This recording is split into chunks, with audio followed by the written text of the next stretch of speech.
कारदाळमधील समर्थनगरात कोल्ह्याची entry. प्राणीमित्रांच्या तत्परतेने सुरक्षित पकडले. हातकणंगले तालुक्यातील तारदाळ येथील समर्थनगर परिसरात गुरुवारी सायंकाळी 5च्या सुमारास एक कोल्हा नागरी वस्तीत शिरल्याने स्थानिक नागरिकांमध्ये काही काळ भीतीचे वातावरण निर्माण झाले. अचानक वस्तीमध्ये कोल्हा दिसताच नागरिकांनी खबरदारी घेत परिसरात सतर्कता बाळगली.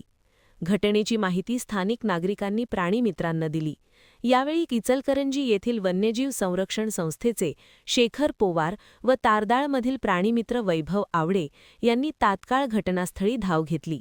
स्थानिक नागरिक प्रसाद कबाडे, विनायक देसाई, औदुंबर आळंदे यांच्या सहकार्याने संयमाने प्रयत्न करत तब्बल 1 तासांच्या प्रयत्नानंतर कोल्ह्याला सुरक्षितरित्या पकडण्यात यश आले. दरम्यान या घटनेमुळे परिसरात काही काळ भीतीचे वातावरण निर्माण झाले होते. मात्र प्राणीमित्रांच्या तत्परतेमुळे कोणतीही जीवितहानी झाली नाही. पकडलेला कोल्हा पुढील कार्यवाहीसाठी वनविभागाच्या ताब्यात देण्यात येणार असल्याची माहिती मिळाली. स्थानिक नागरिकांनी प्राणीमित्रांचे आभार मानत अशा प्रसंगी तत्काळ मदत मिळणे गरजेचे असल्याचे सांगितले. महान कार्य न्यूजसाठी बसगोंडा कडेमणी, तारदाळ.